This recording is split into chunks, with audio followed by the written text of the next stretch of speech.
everybody. Welcome to Coffee and the Tea. And like, I might have to change this from no coffee but the tea because I don't be having coffee. I have not had coffee today. I've been so busy that I have not had coffee today. So let's just do the tea. But before we do that, make sure you hit the notification bell so you'll know when I upload. Give me a thumbs up so I can fight the algorithm rhythm. And most importantly of all, subscribe, subscribe, subscribe. My channel's struggling, but we're gonna keep on. We are gonna keep fighting with the algorithm. All right, y'all, let's get into the tea. We're going to cover some tea about, a sad story. I don't know if y'all remember him, but he is a opera veteran. His name is Reginald White. Here he is. I figure you would know his face. Oh, let me try to focus it a little better. I think that's it. And he was a model. And he has passed away. So we're going to talk about him a little bit. We're going to talk about Kenya Moore a little bit more because it is still we still don't know what happened there. And some bloggers are reporting that she was fired. Kenya is saying that they came to a decision together because she was not protected. Um, I don't know. I don't know what has happened, but Kenya said that she was going to let us all know in due time. So we're going to talk about that. And of course, it's not very much news today. We have some news that, um, you know, that I don't really want to talk about. And even, they have it in here that Prince Harry blasted by Pat Tillman's mom, more deserving candidates for the award. And if you read into the article, it clearly is that Pat Tillman's mother don't know who Prince Harry is. One thing about TMZ is a Murdoch-owned site, and Prince Harry is currently suing Murdoch, who is also the owner of Fox News. So you know where I'm coming from for this. And so every time that Prince Harry does something, these trolls come out to try to rob him of his joy ever since he left that family over there and moved to America. And we're going to talk about that. And of course, we're gonna do our stupid people doing stupid stuff. And of course, as usual, I have a good one. Like I said, you should watch this channel just for that segment alone. That segment alone is Chef Kiss. I'm telling you, because it is so, and I never run out of material. Hot topics and celebrity news, sometimes it runs a little slow, but stupid just keeps on going and in abundant supply. All right, let's start with Reginald. Here's another good picture of him. I know you know him. He was when I was coming up, I am kind of old school. He was in a lot of the uh alcohol, with the glass and modeling, ad modeling. He was I think he was with Vanity, what is it? Fashion Fair. I think he was a fashion fair model also. But let's read into it and we'll see. It says Reginald White, soap opera star, model, died at 80. Reginald White, a soap opera star who broke down barriers for Black people in modeling, has died, according to one of his longtime friends. Fashion designer Jeffrey Banks revealed the news to Women's Wear Daily, a popular fashion magazine. Friday shared that White died last week while under hospice care in Manhattan. He did not provide a cause of death. White rose to prominence via modeling. For some reason, I can't say that today. Modeling in the 1970s, becoming just the second Black model to appear on GQ in 1979, 2 years after, I guess, the first one. Let's read a little bit more. What does it say? It says he modeled for some of the biggest designers, uh, like Bill Blass, uh, um, Ralph Lauren, Calvin Klein. They say he even appeared on the cover of Playboy magazine. Okay, then. But this is how I remember him. I mean, this is how I remember him. Can you see? Back in the day, that's how I remember him. But right now, they're not saying, they say his funeral will be held next month. Next month.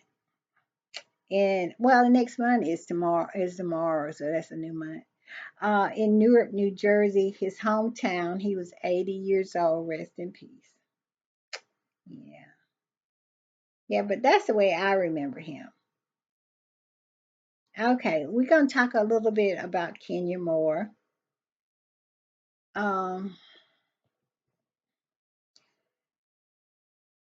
we all know that the Real Housewives of Atlanta has parted ways with Miss Kenya Moore, Miss Kenya Summer Moore.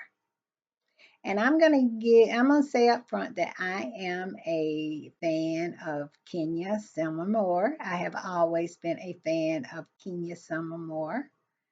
I have always felt that she has gotten the short end of the stick on Real Housewives of Atlanta. And I think in this situation, it's no different. It's no different at all.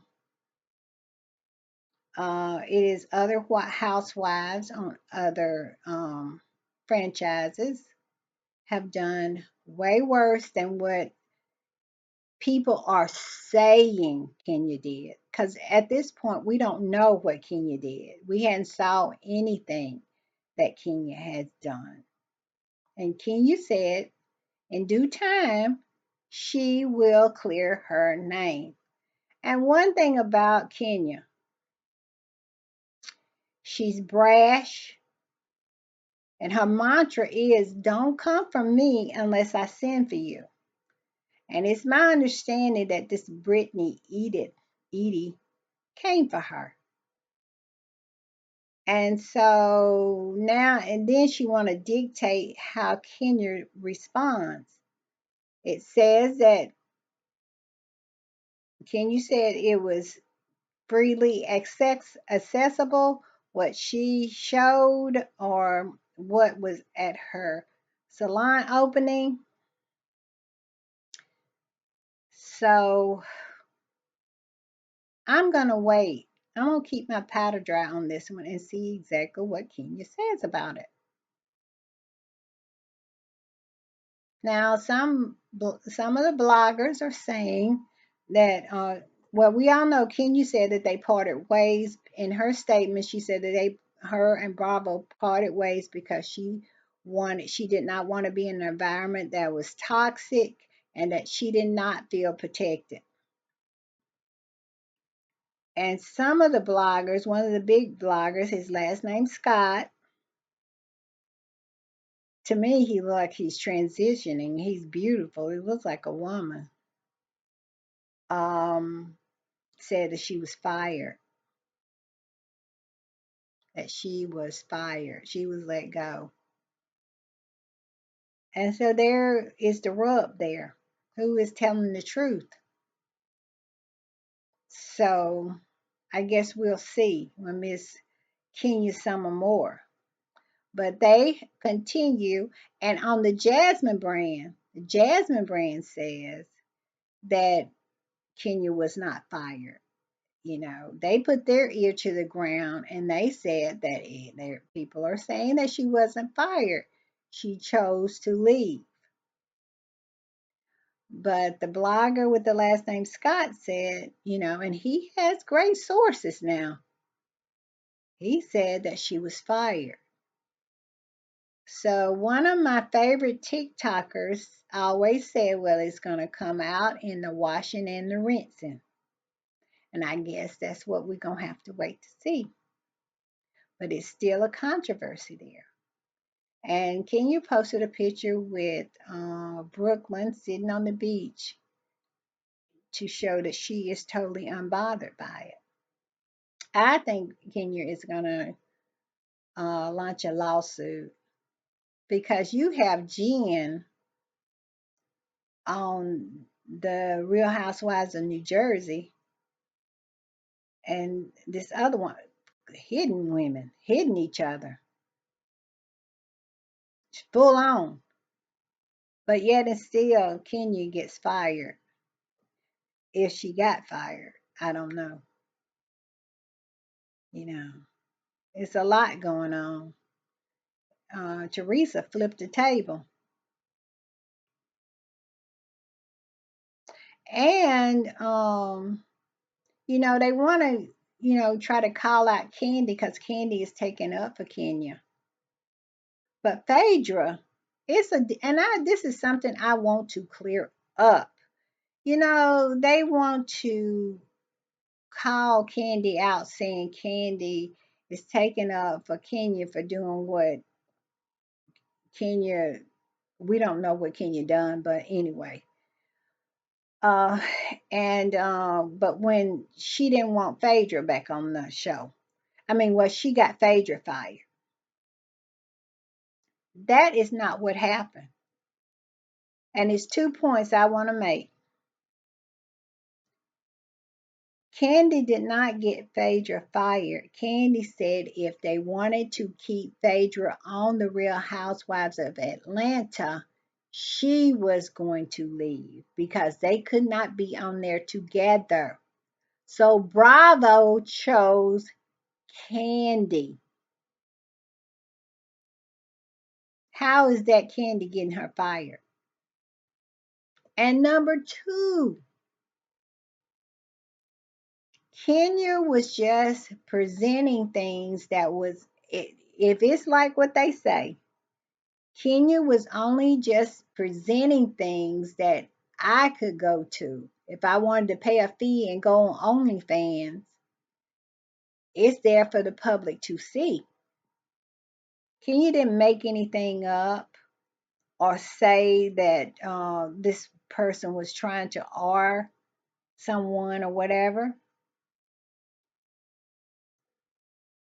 How is that the same as Phaedra making a whole lie up out of whole cloth about uh, Candy and her husband smearing their name? How is that the same? Finding something that is tangible that anybody can go to see and just making something up. People will tie themselves in knots to try to come up with ways to hate on Candy. And Candy is one of my faves too. And it's very frustrating. It's very, very frustrating. So that's all that I am going to say about that. All right. Uh, Now we were gonna talk about how did I get all screwed up? Hold on, hold on, hold on, hold on, hold on, hold on. We were gonna talk about Prince Harry. That's the last one we're gonna talk about. And TMZ, and while we have this ongoing smear campaign against him, because and on anything that Murdoch's own, it is a smear. They found some way to smear Prince Harry, bring his name into ill repute. And I'm talking about TMZ, 2Fab, Page Six, the New York Post. I think uh, what else has he got? I can't think of anymore. But anytime you see anything about, anytime you go on those sites, you're gonna see something negative about Prince Harry. Why? Why you say? It's because he has a lawsuit against Murdoch for hacking his phone when he was a little boy, when he was a young adult. They did that to him, made him paranoid. He lost friends. He lost his girlfriend over it. And then when he married his wife, they did everything they could to besmirch her and to lie on her and to ridicule her and to bully her. And so when he finally decided to sue them about it, they started a smear campaign against him. And it's been ongoing for now, I think, 4 years. I have a page. I have a YouTube channel devoted to all the stuff that they have done to Prince Harry and Duchess Meghan, an American princess who they treated like dirt because she was American and because she was black. And this is what this mess is. And if you read the article, you clearly can see that Pat Tillman's mother doesn't know what Prince Harry has done with the Invictus Games. 10 years he created a platform for veterans, injured veterans. He centered them, he takes care of them. And if anybody knows anything about the Invictus Games, those veterans always are saying how the Invictus Games has changed their lives, have improved their lives, have saved their lives, have saved marriages, have made children look at their fathers who may have a limb missing or in a wheelchair as their hero. But this old racist cracker, ugh, and that's what he is. And I hate to say that, but it's true, has been on a mission to destroy Harry and Meghan. And this is the continuation of it. And he does it on all his platforms, including Fox News. They talk about Harry and Meghan on Fox News in negative ways.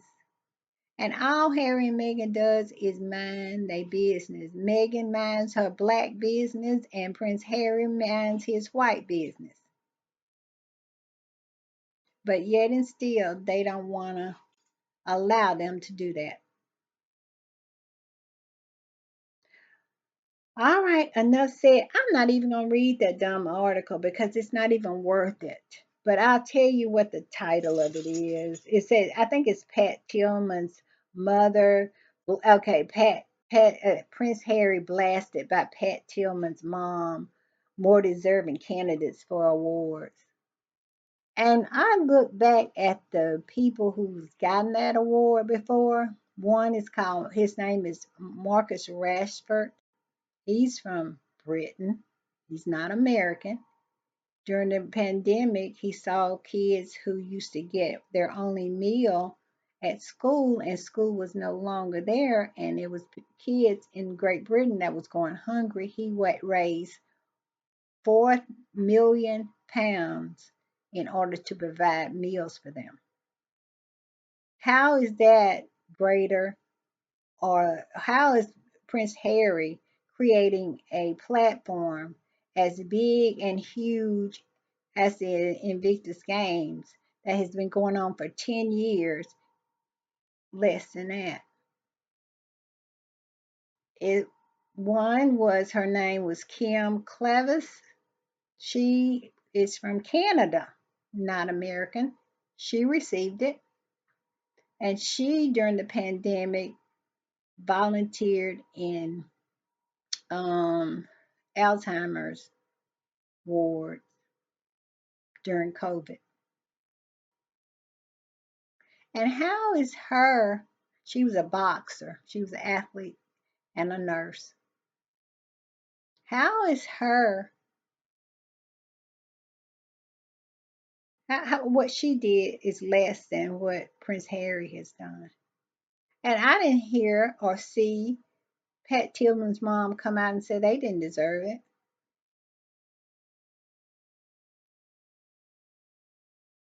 So I call bullshit on all of it. Done with that. Let's get into stupid people doing stupid stuff. Because you know I bring it every time with that. Hold on, let me find it. And where we at? Here we are. Okay. All right. Here she is, the stupid person of the day. There she is. Let's see what she did. It said woman charged with murder or adopted children after dismembering remains found in burn barrel. That's what she did. That's what she did. She dismembered her adopted children and burned them in the burn barrel. That's what she did. Let's get to it. One of the women's remaining adopted children told police that he hadn't seen his brother in years, leading to the discovery of two children's remains in the burn barrel after Avate Davin claimed one was at a Buddhist retreat in the mountains. A woman has been arrested and charged with the murder of two of her adopted children not seen for years. Authority at Fayetteville, North Carolina, became aware of this situation after one of her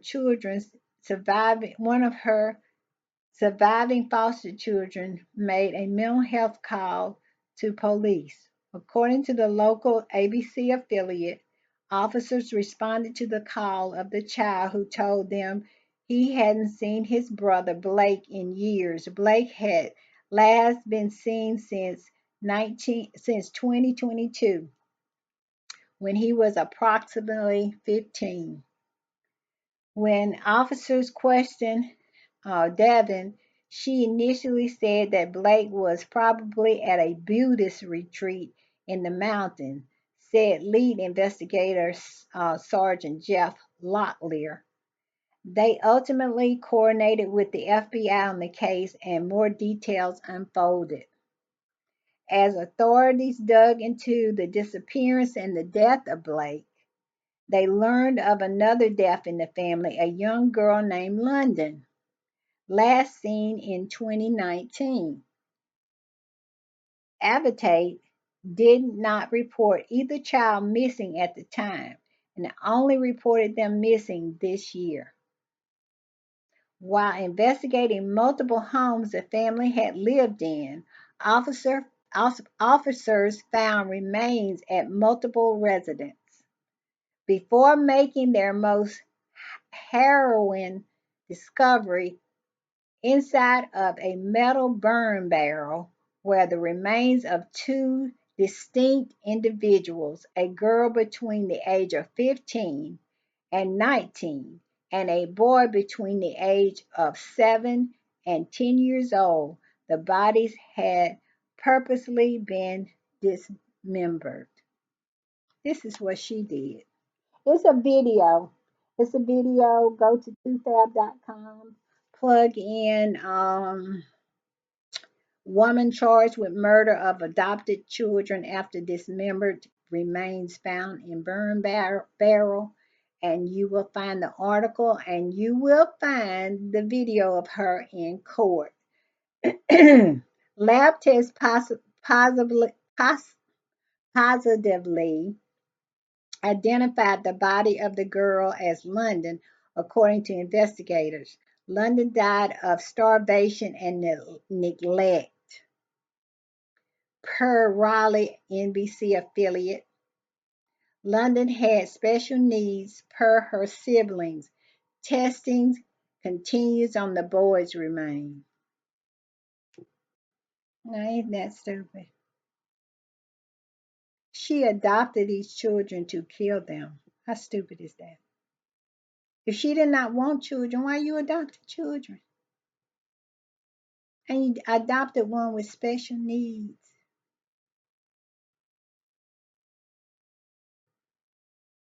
She needs the death penalty. Okay, let's read this. After interviewing the children, social workers detailed some of the alleged living conditions in the home, including the children being kept in a small, dark room and given little to no food.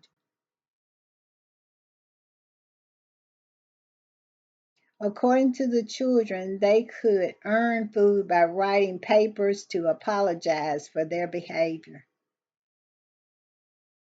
They also expressed that they were beaten at times to the point where they could have would have needed medical assistance. With Lottler saying they lived in an inhumane condition and where only offered natural cures like honey.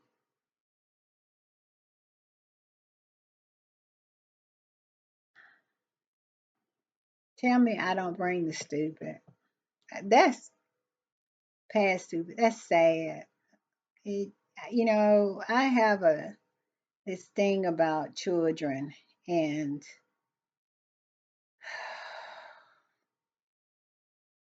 them getting mistreated or if they're uncared for. So sad. All right, y'all. If you want to read the rest of the story, it's more to it. You can find it on 2Fab. Like I said, woman kills adopted children and burn them and dismember them and put them in a burn barrel. What kind of monster? Who raised her? That's what my grandmother used to say when, something like this, she saw it on TV. Who raised them? Who raised her? All right, everybody. Oh, I do bring it. I bring it for the stupid people doing stupid stuff. I'll see you next time. Bye.